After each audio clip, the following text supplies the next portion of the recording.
안녕하세요, 여러분. 오늘은 우리의 가슴에 잊혀졌던 열정을 다시 불러일으킬 아주 특별한 이야기 속으로 여러분을 초대합니다.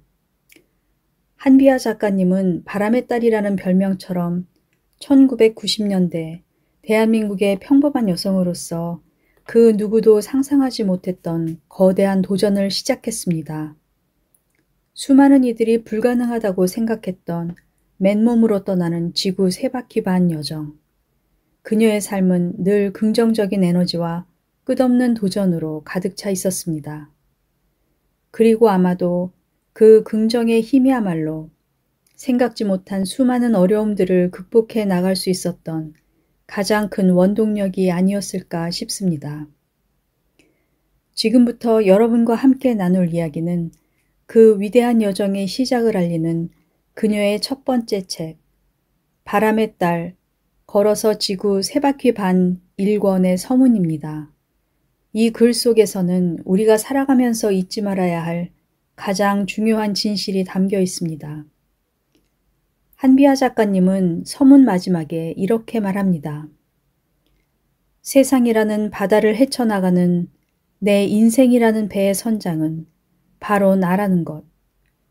누구도 대신할 수 없고 대신하게 해서도 안 된다는 것. 바다가 고요할 때나 폭풍우가 몰아칠 때나 나는 내 배의 키를 굳게 잡고 나아가야 한다는 것이다. 그래야만 지금과 같은 깊은 행복감을 내내 맛보며 살아갈 수 있다는 것을 마침내 깨닫게 되었다. 이 강력한 메시지가 오늘 당신의 마음속에 어떤 울림을 줄지 기대됩니다. 자, 이제 바람의 딸이 전하는 진정한 자유와 행복의 의미를 함께 느껴볼 시간입니다. 대학교에 가야겠어. 대입 선발고사를 7달 남겨두고 한 결심이다.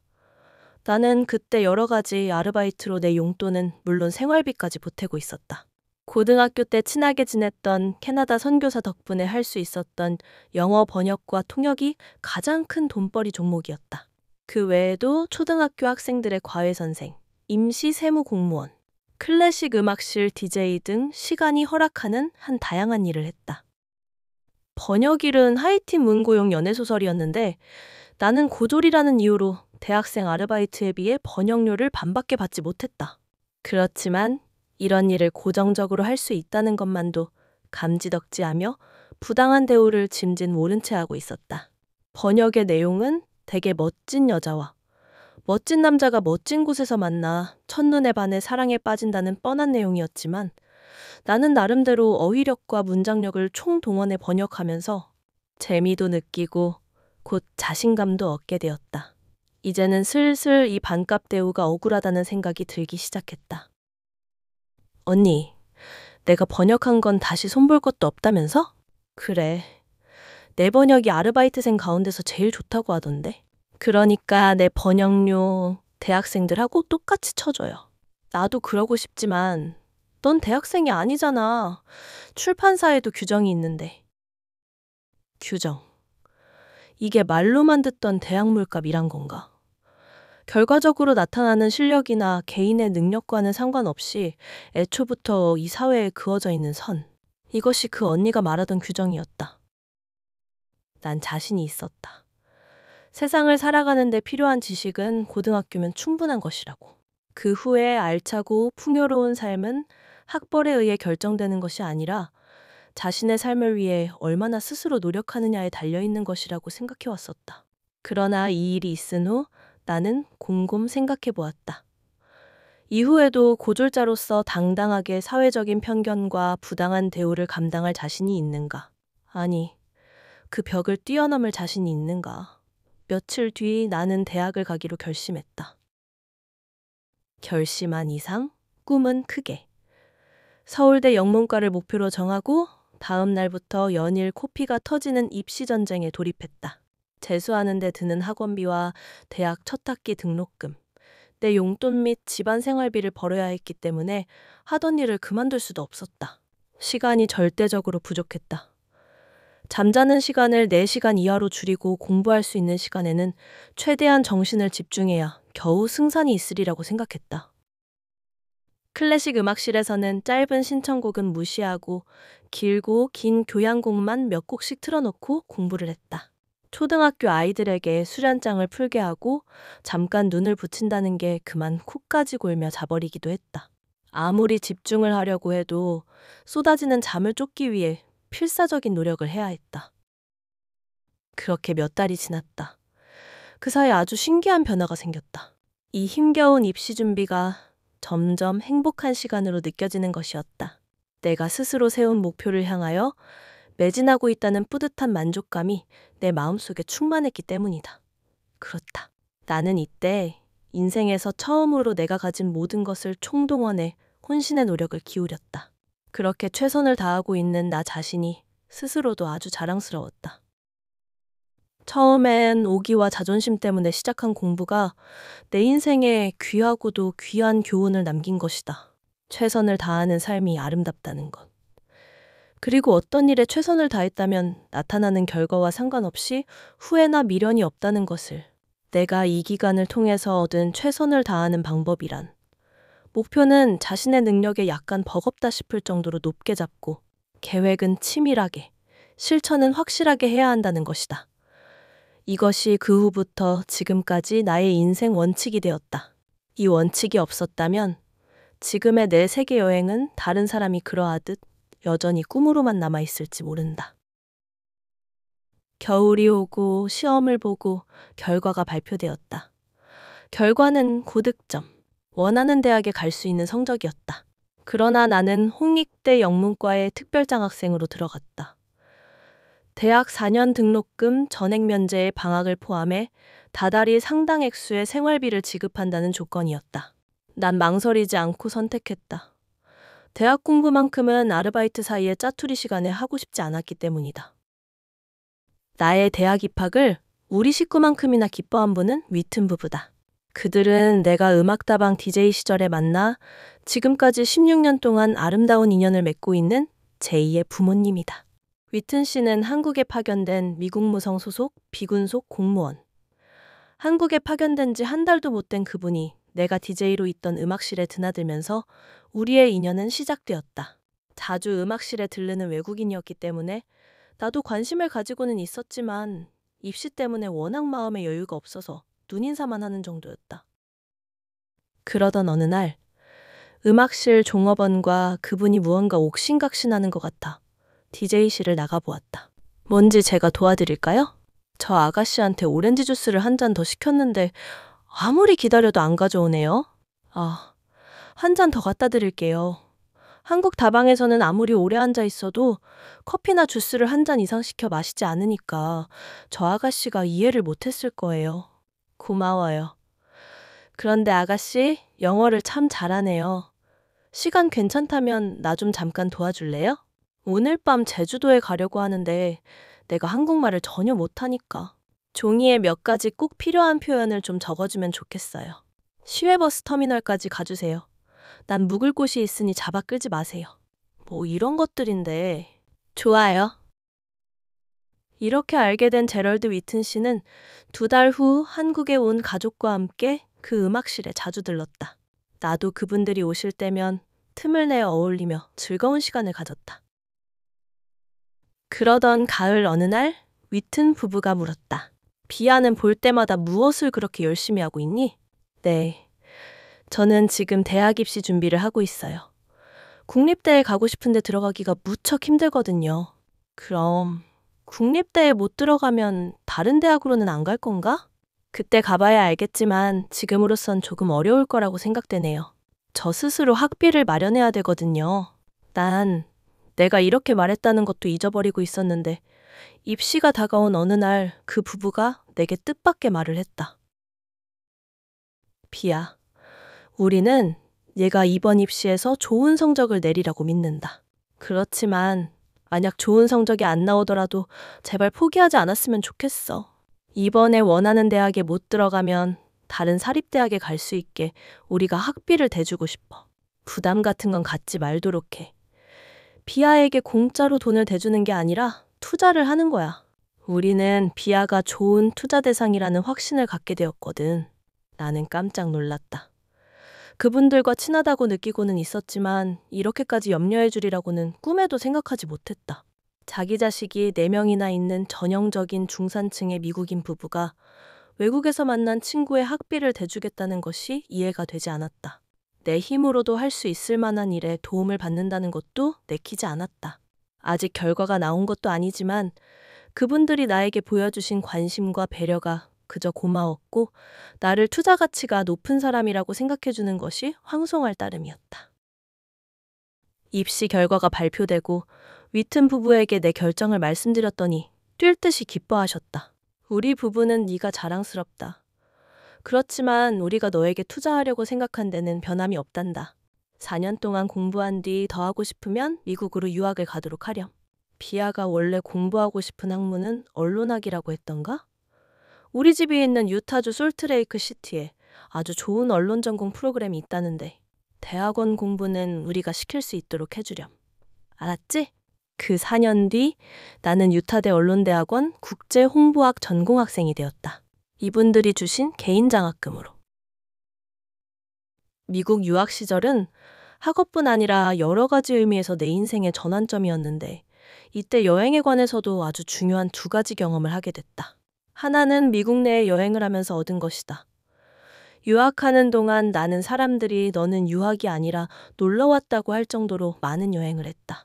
이 경험으로 난 여행의 즐거움, 특히 광활한 사막이나 깊은 계곡 등 한국에서는 볼 수 없는 낯선 자연과 만나는 기쁨을 마음속 깊이 만끽할 수 있었다. 다른 하나는 소위 해외 배낭여행 경험이다. 그 기회는 여름방학 동안 이탈리아 로마에서 열리는 세계 종교지도자 회의의 행사 코디네이터로 일하게 된 덕분에 얻게 되었다. 내가 다니던 대학원은 1년에 4학기가 있는 쿼터제였는데 나는 로마에서 여름일을 끝내고 가을 학기를 휴학했다. 수중에 일하고 받은 돈 있겄다. 이미 유럽에 와 있겄다. 그대로 돌아갈 수는 없었던 것이다. 배낭을 둘러매고 말로만 듣던 프랑스로, 독일로, 스위스로, 덴마크로 한 도시에서 2에서 3일간, 한 나라에서 10여일간씩 머물며 주마간산으로 10여 개국을 돌았다. 이때 세계 각국을 여행하고 있는 장기 여행자들과의 만남은 내 세계 일주 여행을 가능하게 한 결정적인 계기가 되었다. 물론 나도 다른 사람들처럼 세계 여행을 하려면 많은 시간, 많은 돈이 필요하다고 생각했고 위험하지는 않을까, 체력은 버틸 수 있을까를 염려했었다. 그런데 이들 대부분은 휴학, 휴직, 퇴직 등으로 긴 시간을 내서 노숙, 싸구려 음식으로 돈을 절약하며 장기 여행을 다니고 있었다. 또 이들에게 들어보니 여행 중 걱정했던 것만큼 위험한 일을 많이 겪지도 않았고 체력도 내 기본 체력의 지구력 정도만 보완한다면 충분하리라는 생각이 들었다. 그러나 아직 나의 처지는 유학 중인 학생. 언젠가 해봐야지 하는 생각뿐이지 시간도 없고 돈도 없는 때였다. 그래, 세계일주의 꿈은 잠깐만 유보하는 거야. 직장을 갖게 되면 3에서 4년 내로 꼭 떠나야지. 그때 있는 돈만큼만 싸들고 적어도 2년 이상. 미국 유학 중 영어 외에 2가지 언어를 습득할 기회가 있었던 것도 후에 세계 일주 여행을 할 때 큰 도움이 되었다. 유럽 여행에서 돌아와 한 번 더 인턴십을 하려고 UN 본부에 신청서를 냈다. 여기서는 영어 외에 UN 공용어 하나를 더 할 수 있으면 상당한 가산점이 붙게 된다. 나는 한마디도 할 줄 모르는 스페인어를 중급 정도 한다고 적어 넣었다. 최종 선발까지는 앞으로 6개월이 남아있으므로 그 사이에 죽자하고 배우면 할 수 있을 거라는 배짱과 속셈이었다. 신청서를 붙이고 그 길로 언어학과 스페인어 강사를 찾아갔다. 사정 이야기를 하고 그 강사의 수업에 수업료를 안 내는 청강생이 되어 초급, 중급은 그 학기에 같이 듣고 고급은 그 다음 학기에 들었다. 그 클래스는 정상반보다 2배로 빨리 나가는 속성반이어서 원래는 1년 반에 마치게 되어 있는 초중 고급 코스를 나는 6개월 만에 훑은 셈이다.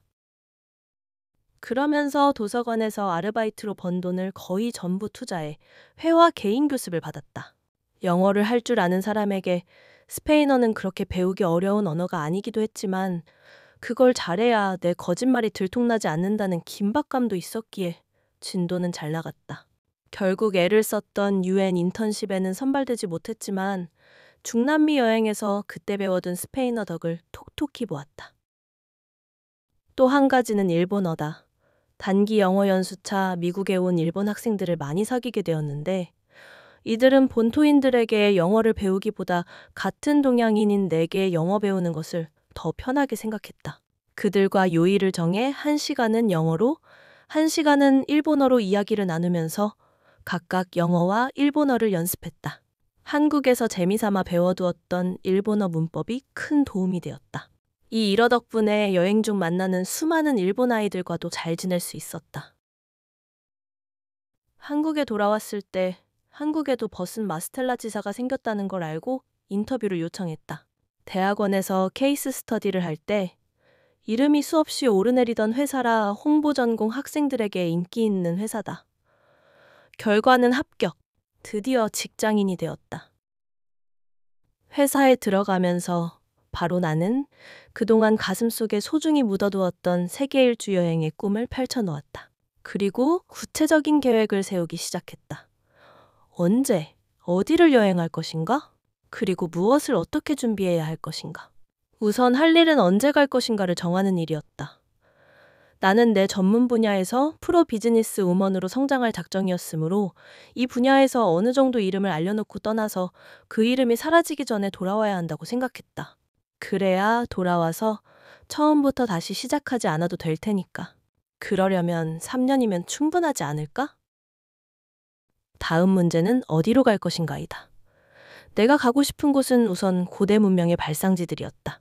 이집트, 잉카, 아즈텍, 황하, 유프라테스 티그리스강 유역 등등. 그 다음으로는 네팔의 히말라야, 북미의 맥킨리와 남미의 파타고니아 지역 산들, 아프리카의 킬리만자로 등 세계 각 대륙의 명산에도 오르고 싶었다. 그러나 제일 가보고 싶은 곳은 미지의 땅이었다.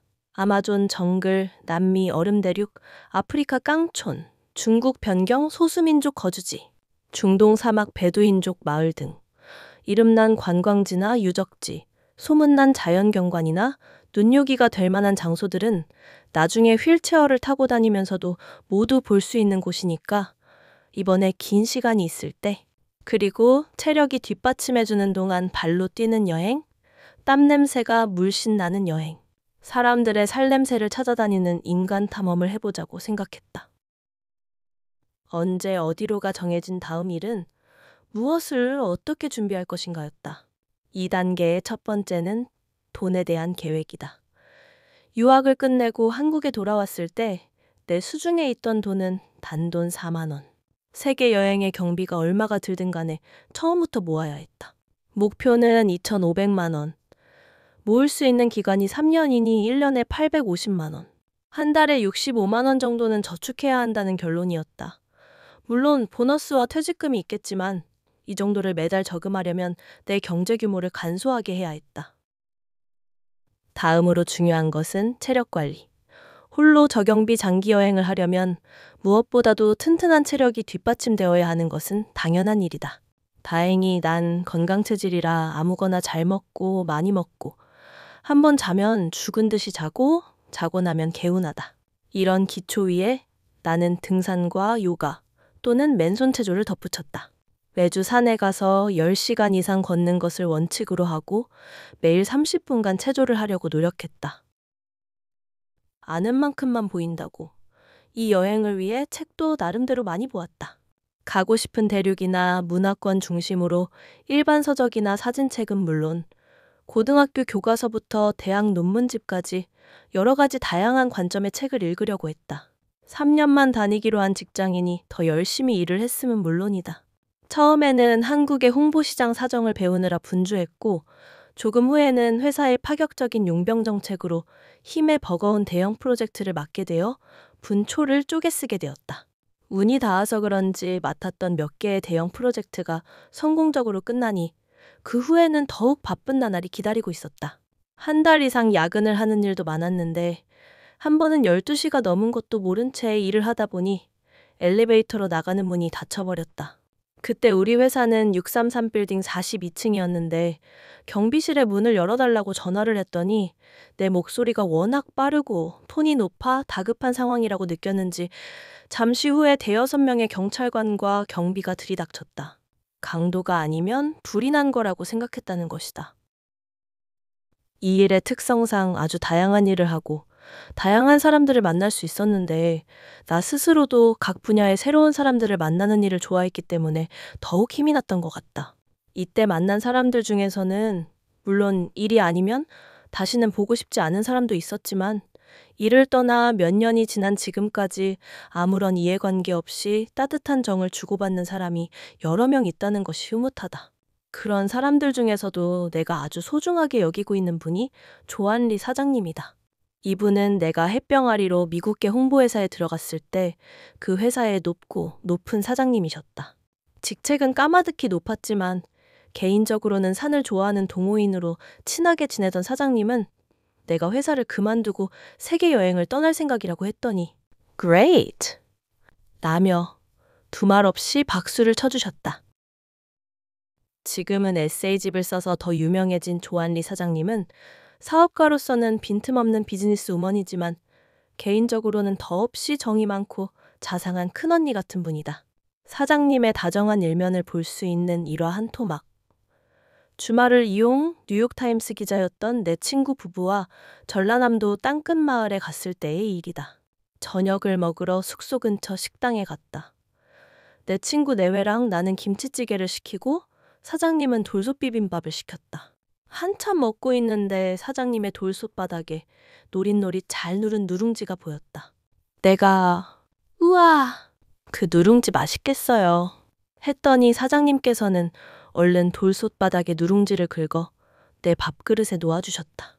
같이 갔던 미국인 부부는 눈이 휘둥그레져서 물었다. 아니 조한, 밥그릇 안에 있는 누룽지까지 나눠주세요? 우리 비아가 원래 많이 먹어요. 먹는 것 욕심도 많고.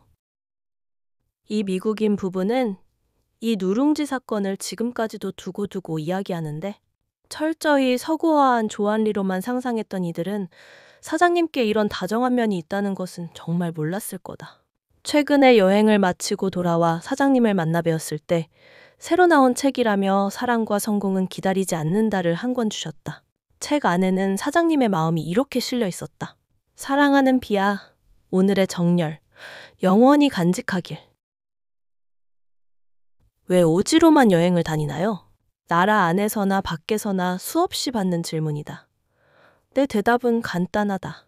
미지에 대한 호기심 때문이다. 이것이 나로 하여금 배낭을 꾸리게 한다. 그러나 여행을 떠나게 하는 이 원동력보다 더 근본적인 이유는 여행이 줄 수 있는 것에 대한 기대 때문이라고 해야 옳다. 이번 세계 여행을 떠나기 전 조선일보 인터뷰에서 기자가 물었다. 인생의 안정기를 생각해야 할 나이에 왜 이런 여행을 떠나기로 결심했나요? 인생의 전반부를 돌아보고 후반부의 계획을 잘 세우기 위해서요. 나는 이렇게 대답했는데 이것이 내 여행에 대한 기대를 한마디로 요약한 것이다.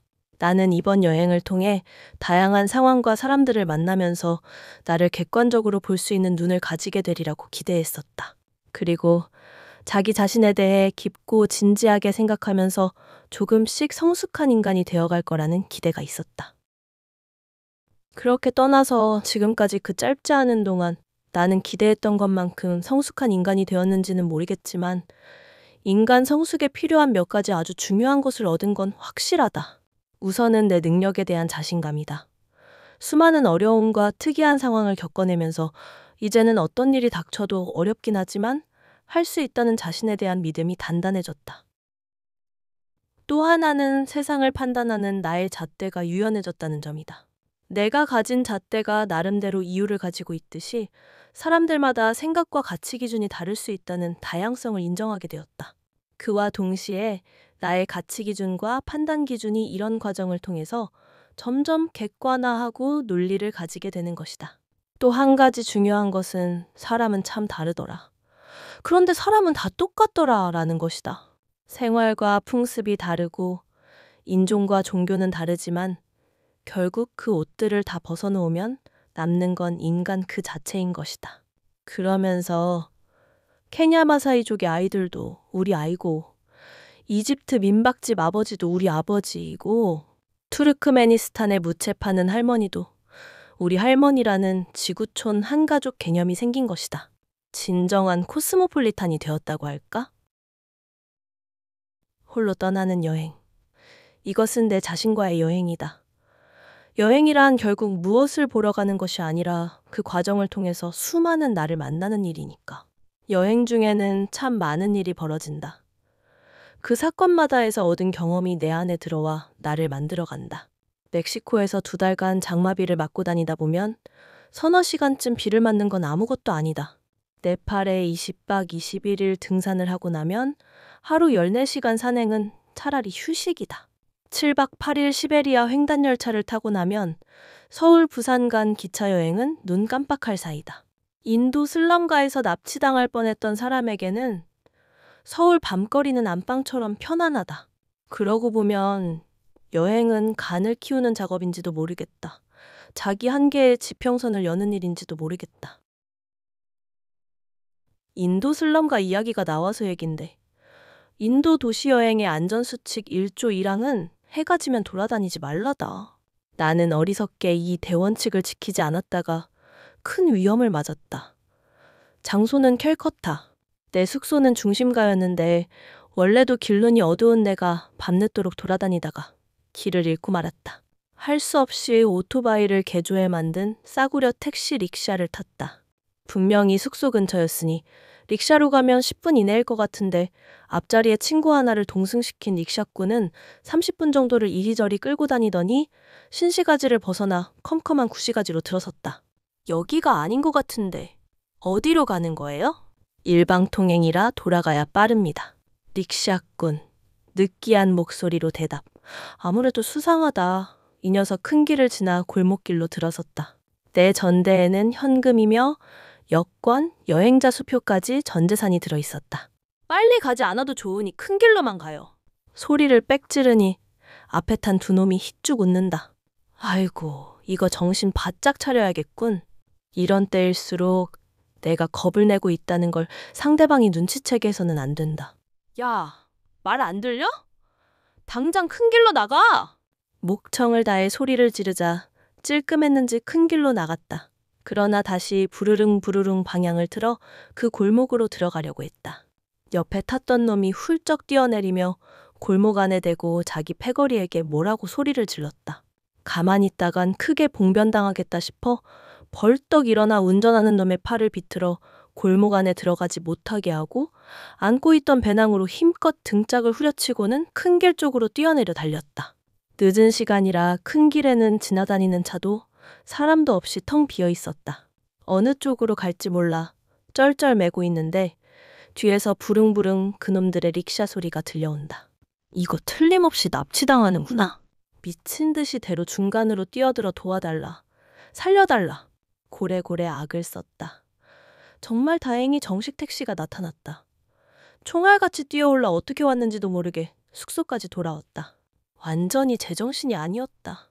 청심환 하나를 먹고 겨우 진정시켜 자고 나서 지배인에게 그 이야기를 하면서 어제 그 장소 지형을 대충 설명했더니 얼굴이 파래진다. 아이고 손님, 큰일 날 뻔했네요. 거기가 캘커타 문둥이 촌이에요. 하루에도 그 골목에서 몇 사람씩 죽어나가요. 이처럼 지금 다시 생각해도 심장이 쿵쿵 뛰는 사건이 있는가 하면 그들을 생각만 해도 가슴이 따뜻해지는 이야기도 있다. 내가 영원히 잊을 수 없는 과테말라 아티틀란 호숫가, 산 베드로 마을의 식구들. 이 집의 가장 레히니는 조그만 가구 가게를 하는데 워낙 가난한 마을이라 일거리가 거의 없다. 그러니 가난할 수밖에. 그래도 아내와 딸 둘, 아들 둘과 언제나 즐겁게 웃으며 살고 있다. 그 마을로 가는 배에 같이 타 사과 한 개를 권한 것이 인연이 되어 그 집에서 민박을 하게 되었다. 물론 돈을 받지 않는 민박. 세계 어느 나라를 가든지 시골로 갈수록 가난할수록 나그네를 온갖 정성을 다해 대접하면서도 결코 돈은 받지 않는다. 적당히 계산해 돈을 주려고 하면 성을 내면서 한사코 거절. 결국 가족들 눈에 안 보이는 곳. 그러나 쉽게 찾아낼 곳에 몰래 돈을 놓고 나와야 한다. 산중턱에 있는 집. 아줌마는 내가 들어서자 영문도 모르고 반가워한다. 그 뒤 한나절도 되지 않아 동네 사람들이 차례로 이 신기한 한국 여자 구경을 와서 얼굴을 익혔다. 그런데 신기한 건 그 깡촌 사람들이 모두 한국을 알고 있다는 거다. 한국 축구팀이 1994년 월드컵에 출전했기 때문이다. 남미의 축구 열기는 대단해서 이 오지에서도 월드컵 출전국은 물론 어느 나라가 어느 나라에 몇 대 몇으로 이기고 진 것까지 샅샅이 알고 있었다. 레인이네 집은 너무나 가난해. 과일이나 고기는 구경도 못하고 삼시세끼. 또르띠아라는 옥수수빵과 으깬 팥, 커피가 전부. 이 집에서 키우는 닭들은 하루에 달걀 2개를 낳는데 그걸 이틀간 모았다가 부쳐서 온 식구가 나눠 먹는 게 유일한 특식이다. 왕복 10시간 걸리는 화산에 등산 가는 날 아침. 내 등산화 옆에 삶은 달걀 2개가 가지런히 놓여 있었다. 아줌마의 따뜻한 마음이 고스란히 전해져 왔다. 장날을 기다렸다가 15살짜리 이 집 딸과 함께 장에 가서 볶음밥 재료를 잔뜩 사와 동네 잔치를 했다. 그 후 나는 일약 동네 유지가 되었다. 어린 꼬마들이 어떻게나 나를 졸졸 따라다니는지 이 집 엄마 까르멘이 비아꼬리라는 별명을 붙여주었다. 오늘은 비아꼬리가 어디 갔나? 내가 자기 집에서 산다고 몹시 뻐기고 다니는 5살짜리 이 집 아들 빼드로는 내가 언제 가느냐고 매일 물으며 무조건 다음 주 일요일에 가란다. 이 녀석에게 다음 주 일요일이란 실제는 오지 않는 먼 미래. 떠나기 전날 레이니와 많은 이야기를 나눴다. 자기는 초등학교밖에 못 나왔지만 딸들은 적어도 고등학교까지, 아들은 대학교까지 보내고 싶단다. 그래서 지금 열심히 돈을 벌어 저금하려고 하는데 그게 잘 안 된다는 거다. 학비가 너무 비싸요. 대학 1년 수업료가 우리 2년 수입이에요. 너무 걱정 마세요, 아저씨. 나도 돕겠어요. 무슨 말씀이요? 그런 말 절대 하지 마시오. 그는 펄쩍 뛴다. 아들이 아직 어리니 앞으로 10년 동안 열심히 벌면 될 거라고 한다. 그가 그 돈을 모으자면 10년간 하나도 안 쓰고 안 먹어야 한다. 내가 회사에서 받던 보너스 한 번으로 그 아이들 공부시킬 수 있는데 나도 다른 사람의 도움을 받아 학교를 다녔어요. 그분은 지금 내 도움이 전혀 필요 없으니 아저씨를 통해서 그 은혜를 갚고 싶어요. 진심이었다. 지금 당장 마땅한 방법이 있는 것은 아니지만 어떻게든 이들을 꼭 도울 생각이다. 이번에 아프리카, 중동, 중앙아시아 등을 다니면서도 수많은 일을 겪었다. 내전 중인 아프가니스탄에서 목숨이 위험했던 일, 탄자니아 만바 마을에서 나를 친딸처럼 보살펴 주었던 로즈 엄마 집에서의 민박, 난민촌 아이들의 잘려나간 팔다리를 보며 가슴 아팠던 일, 그리고 짧았지만 아름다웠던 일 안에서의 로맨스 등. 여행은 농축된 인생이라고 하던가. 이 책을 쓰느라 지난 1년 반을 돌이켜보니 마치 16년을 산 듯한 느낌이다. 치열하게 살아온 그 기간 동안 내가 겪고 느낀 것을 땀냄새 고스란히 담아 글로 옮기면서 나는 내내 즐거웠다. 어릴 때부터의 꿈을 이루고 있다는 벅찬 행복감이 가슴에 충만해서였다. 사실 현재 나는 집도 절도 없다. 직장도 없고 수중에 있는 돈은 앞으로 1년간 중국 여행을 마치고 나면 한 푼도 남지 않는다. 그래도 나는 지금이 내 인생의 절정이라고 생각한다.